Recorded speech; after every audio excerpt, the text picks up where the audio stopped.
Então, voltando, nós falamos agora sobre as ferramentas que nós devemos usar para análise das comunicações. E um ponto que é importante também é analisar o contexto em que tal comunicação foi dada. Por exemplo, o assunto que ela estava sendo tratada, o assunto que estava sendo tratado pelo médium e pelo grupo, qual foi o espírito que foi evocado, ou se trata-se de uma comunicação espontânea, e as perguntas feitas, os conselhos, as orientações solicitadas ao espírito. E aqui Kardec vai colocar na Revista Espírita de julho de 1859 o seguinte: é necessário saber formular e encadear metodicamente as perguntas, para que se obtenham respostas mais explícitas. Cooptar nas respostas as nuances que, por vezes, constituem traços característicos, revelações importantes que escapam ao observador superficial, inexperiente ou ocasional. E aqui tem um ponto que é muito importante, gente. Não sei se vocês já notaram que no Livro dos Espíritos, no Livro dos Médiuns, na Gênese, por exemplo, nós encontramos Kardec traçando perguntas, uma linha de raciocínio nas perguntas que dirige aos espíritos. Às vezes ele começa com uma pergunta, que leva a uma segunda, que leva a uma terceira, e às vezes só na terceira, quarta pergunta de encadeamento, ele chega a uma determinada conclusão. Isso é muito importante porque na maioria das vezes, quando nós vamos traçar um diálogo com o espírito, nós nos contentamos com as respostas simplistas, nós não aprofundamos. E Kardec usava esse método de várias perguntas sobre um determinado tema para que pudesse, primeiro, buscar o eixo central do pensamento do espírito, segundo, para a confirmação daquilo que o espírito estava dizendo, no sentido de perceber se esse espírito em determinado ponto não acabava por contradizer-se, e, por fim, para trazer uma segurança maior no estudo daquelas respostas ou orientações que o espírito estava trazendo. Muitas vezes, até, Kardec usa, nós percebemos muito isso no livro O Céu e o Inferno, de perguntas feitas a um determinado espírito sobre a sua passagem, sobre as suas percepções no plano espiritual, e faz um encadeamento de ideias e depois, ainda depois, pede ao espírito orientador, no caso São Luís, Erasto, às vezes até Santo Agostinho, outros pontos, que possam trazer orientações sobre aquilo que o espírito havia esclarecido ou trazido de informações. E muitas vezes nós vemos São Luís dizendo que o espírito respondera daquela forma porque a compreensão que ele tem daquele fenômeno é aquela que ele apresentou, mas que aquilo é algo extremamente limitado. Então isso mostra a importância que Kardec dava à formulação das perguntas e o quanto a formulação das perguntas era um item de segurança para que Kardec não se deixasse enganar.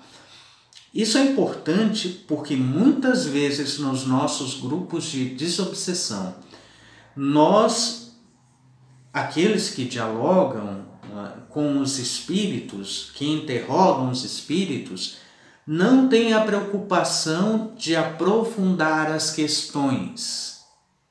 Isso é importante, nós não estamos aprofundando as questões. É certo que nos grupos de desobsessão, o que importa é socorrer o espírito que ali está. Mas nós precisamos entender se o espírito que ali está realmente está ali para ser socorrido. Nós precisamos entender se o espírito que ali está realmente para ser socorrido ou ali está com o objetivo de tomar o tempo do grupo. Esse é um ponto importante. Se nós atentarmos ao método de Kardec, nós vamos mudar a nossa forma de diálogo. E quem diz isso é Kardec. Então, é importante darmos uma lidinha. Revista Espírita, julho de 1859, discurso de encerramento do ano 26 social, de 1858 a 1859.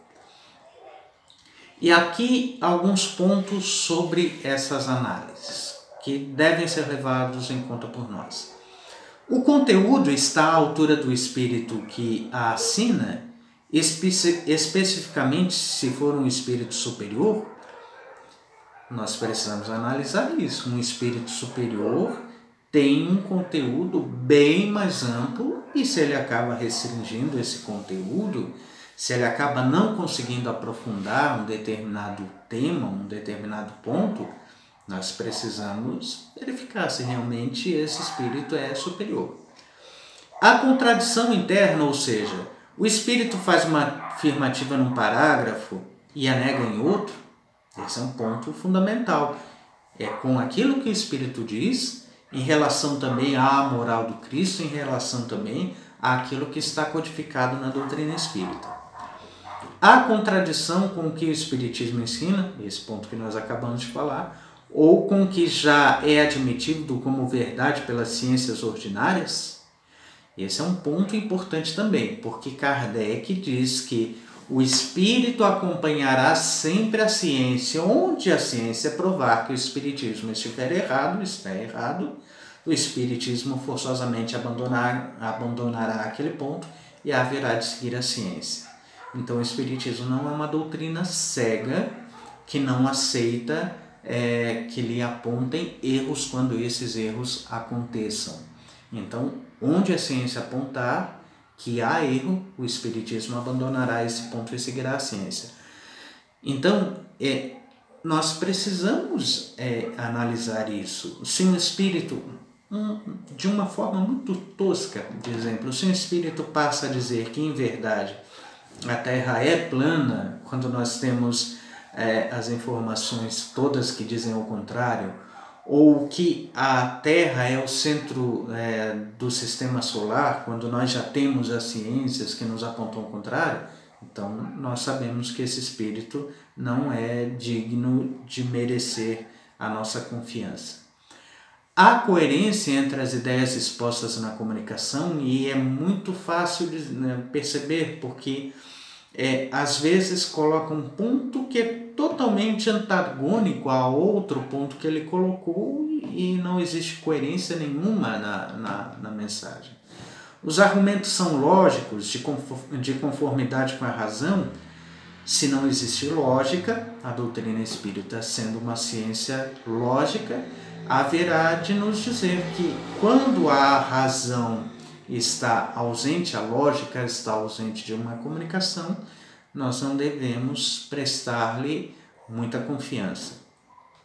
A comunicação é autêntica, qualificando de instrutivas as comunicações, supomos-las verdadeiras, pois o que não for verdadeiro não pode ser instrutivo, ainda que dito na mais imponente linguagem, lá no Livro dos Médiuns, novamente, item 137.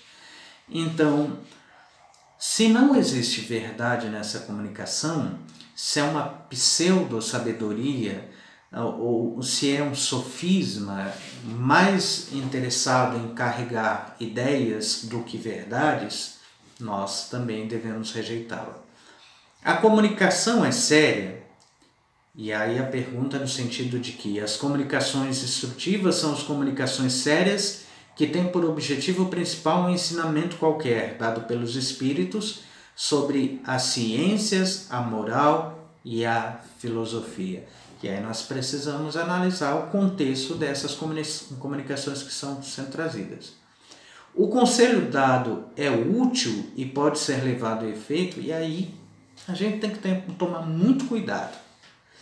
Se um espírito se manifesta em um grupo mediúnico dizendo que o grupo todo deve agora começar a estudar desenho, porque um grupo de crianças vai começar a se manifestar no grupo e precisam daquela atividade para que possam evoluir no plano espiritual, muito cuidado.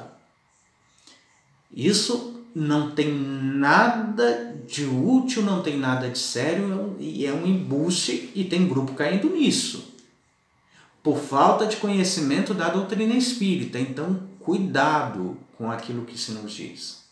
Cuidado com aquilo que se nos diz, gente. Né? Vamos analisar qual é o tipo de conselho que os mentores, que os orientadores, que os chamados guias estão trazendo ao grupo ou ao próprio médium enquanto individual.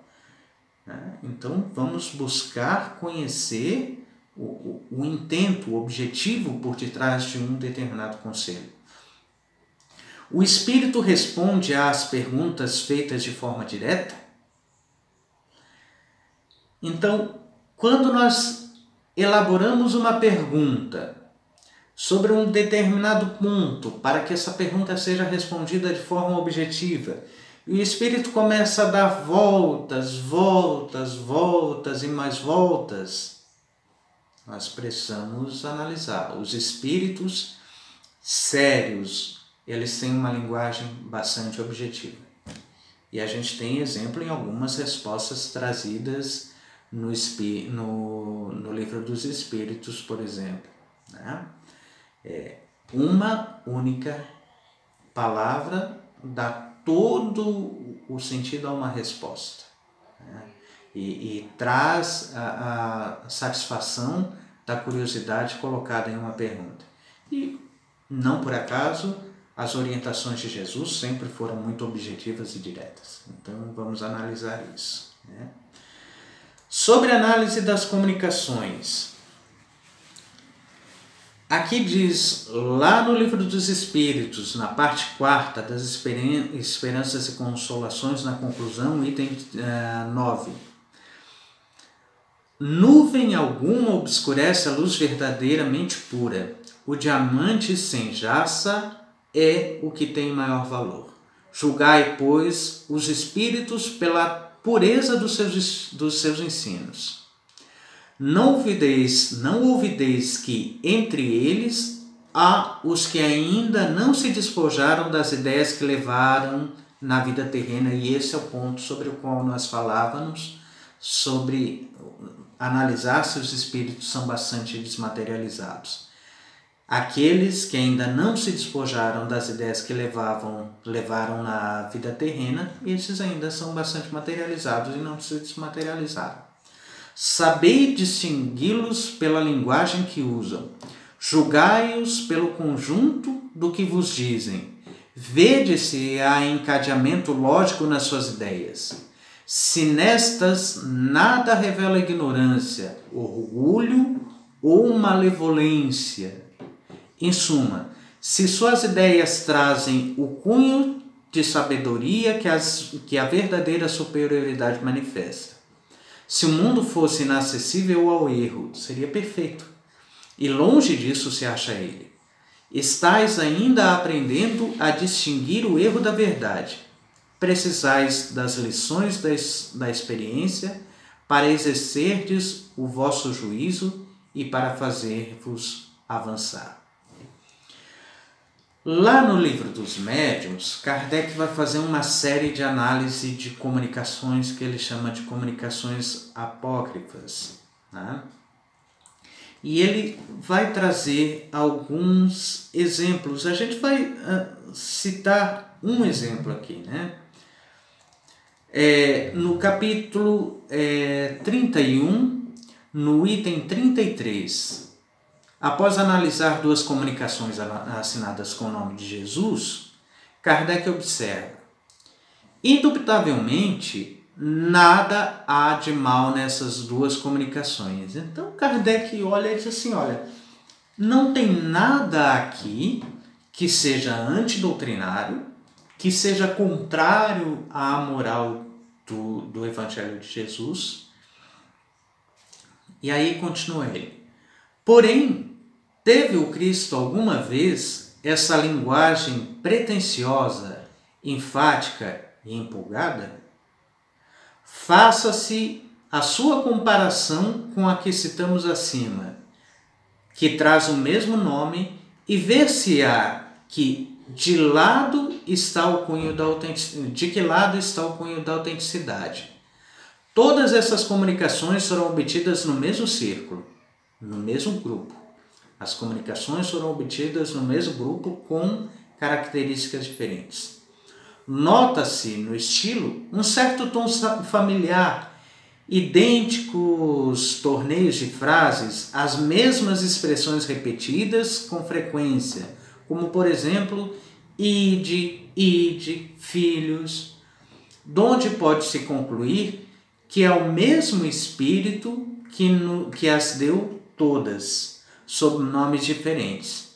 Entretanto, nesse círculo, aliás consciencioso, se bem que um tanto crédulo demais, não se faziam evocações nem perguntas. Tudo se esperava das comunicações espontâneas, o que, como se vê, não constitui certamente uma garantia de identidade. Com algumas perguntas, um pouco insistentes, com base na lógica, teriam facilmente colocado esse espírito no seu lugar. Ele, porém, sabia que nada tinha a temer, porquanto nada lhe perguntavam, e aceitava sem controle e de olhos fechados tudo o que ele dizia. Veja-se no item 269, lá do capítulo 33 de O Livro dos Médiuns. E aí nós convidamos vocês para que possamos ler, isso é importante, vamos ler e estudar Comunicações Apócrifas, item 33, capítulo 31, item 33 do Livro dos Médiuns, Comunicações Apócrifas. Vamos ler para que nós possamos entender em que contexto Kardec coloca essa observação. Nós precisamos estudar isso, gente, certo? E aqui um ponto que chama muito a atenção de Kardec é esse de que muitas vezes nós aceitamos cegamente uma comunicação como sendo verdade somente pelo fato de que ela é espontânea. E muitas vezes o fato de um grupo trazer apenas comunicações espontâneas é um ponto que é preciso ter muito cuidado, porque esses espíritos, conforme o que diz Kardec, quando mal intencionados, sabem que não serão questionados, que não serão indagados, que não serão colocados em risco por qualquer tipo de análise direta que se lhes faça, buscando investigar os porquês, os motivos, buscando perceber se o espírito não se contradiz em algum ponto através de uma entrevista. Então é importante, mais uma vez, esse ponto para os nossos grupos de desobsessão. Nós talvez estejamos aceitando espíritos sem analisar o teor dos espíritos que ali estão se comunicando. E não é o fato de que é um grupo que está ali para prestar auxílio e socorro a espíritos em estado de sofrimento que deve nos colocar na figura de agentes que aceitam tudo sem contestar. Talvez a forma de auxiliar alguns espíritos que ali estejam se comunicando seja justamente o de analisar e perguntar a fundo para que eles possam perceber em que erro estão se comunicando quando julgam que estão colocando o grupo em erro. Para mostrar que eles têm muito mais a perder do que a ganhar com aqueles embustes. Então, vamos analisar o teor das comunicações, mesmo nos grupos mediúnicos de desobsessão. Nós precisamos analisar as comunicações que nos chegam como instrutivas, mas precisamos também analisar as comunicações que nos chegam como espíritos necessitados, Quem está dizendo isso é Kardec. E para encerrar,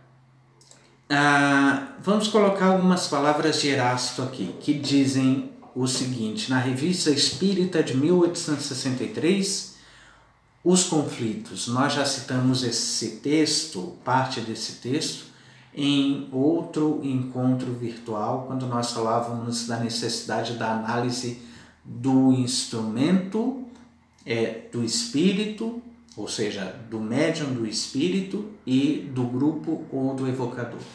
E Erasto vai dizer o seguinte: além disso, espíritas, que vos importam os médiuns que são, afinal de contas, apenas instrumentos? O que deveis considerar é o valor e o alcance dos ensinamentos que vos são dados. É a pureza moral que vos é ensinada. É a clareza e a precisão das verdades que vos são reveladas. É, enfim, ver se as comunicações que vos dão correspondem às legítimas aspirações das almas de escol e se estão em conformidade com as leis gerais e imutáveis da lógica e da harmonia universal. E quando Erasto diz aqui que vos importam os médiuns, que são, afinal de contas, apenas instrumentos, ele não está nos aconselhando a negligenciar estudar os médiuns. Principalmente os médiuns pelos próprios médiuns. Aí o ponto fundamental do autoconhecimento do médium. Aliás, o autoconhecimento como ferramenta de progresso para todos os espíritos, conforme questão 919 de O Livro dos Espíritos, quando lá Santo Agostinho diz que o meio mais eficaz de chegar à perfeição é seguir o que nos disse um sábio da antiguidade: conhece-te a ti mesmo. O médium deve estudar-se, deve conhecer-se acima de tudo. O grupo deve conhecer o médium, não com o intuito de acusar-lhe, mas com o objetivo de orientar-lhe, de prestar-lhe auxílio cristão e caritativo. Porque nós todos precisamos ser esclarecidos. Quem não precisa? Quem não comete os seus erros? Quem não tem os seus momentos de fraqueza, os seus momentos de dúvida, os seus momentos de insegurança? Quem não tem os seus rompantes de vaidade, de orgulho, de egoísmo? Alguns talvez já não tenham isso, mas talvez tenham outras fraquezas que precisam ser orientadas também. Então, necessário que o grupo conheça os integrantes do próprio grupo. Mas é necessário, acima de tudo, que nós estejamos em condições de analisar o teor das comunicações que nos são trazidas. Que nós sejamos capazes de distinguir se essas comunicações trazem conselhos produtivos, se essas comunicações trazem orientações de cunho moral que levem à transformação da alma, e estes, conforme diz aqui Erasto, estes são os objetivos, as aspirações das almas de escola. Os espíritos elevados só têm o objetivo de conduzir a humanidade, os indivíduos, os grupamentos, à melhoria constante de si mesmos. Tudo que esteja fora desse contexto, nós devemos analisar e então entender que, se não está assentado na base da transformação moral, da transformação baseada em verdade, não deve por nós ser aceito. Nós concluímos aqui esse estudo, feito de uma forma muito rápida. 3 encontros é muito pouco, ainda mais encontros em que nós tivemos 30 minutos em um vídeo, 33 em um outro, e nesse nós fizemos com 2 vídeos de um pouco mais de 20 minutos cada, muito pouco, mas isso tem o objetivo de fazer com que nós possamos aprofundar mais os nossos estudos individualmente. Esse estudo é parte de todo um contexto de estudo. E nós não devemos entender que somente esse estudo nos dê a segurança necessária para o trabalho na mediunidade. Acima de tudo, nós precisamos entender que para isso nós não prescindimos de experienciação. Experiência que advenha de nós, das nossas repetições, das conversas, das orientações, das trocas de percepção que sejam feitas nos grupos, mas acima de tudo, tendo sempre como base sólida a doutrina dos Espíritos, a codificação de Kardec e, acima de tudo, a moral de Jesus. Mas entendendo que nem a moral de Jesus e nem a doutrina espírita podem ser conhecidas com um passar de olhos. Ambas pedem raciocínio, capacidade de análise e aprofundamento de nossas partes. É um dever de nós para conosco mesmos e não vamos esquecer que nós todos estamos no mundo com um objetivo. O objetivo é de crescer e progredir cada vez mais. E para isso, conforme nos diz o Livro dos Espíritos, a espiritualidade, ao nos afirmar que para nos transformarmos, para que nós possamos alcançar outros resultados nas nossas existências, não precisamos de mais do que pequenos esforços. E quão poucos de nós os fazemos. Muito obrigado pelas atenções, muita paz e que Jesus esteja sempre em nossos corações.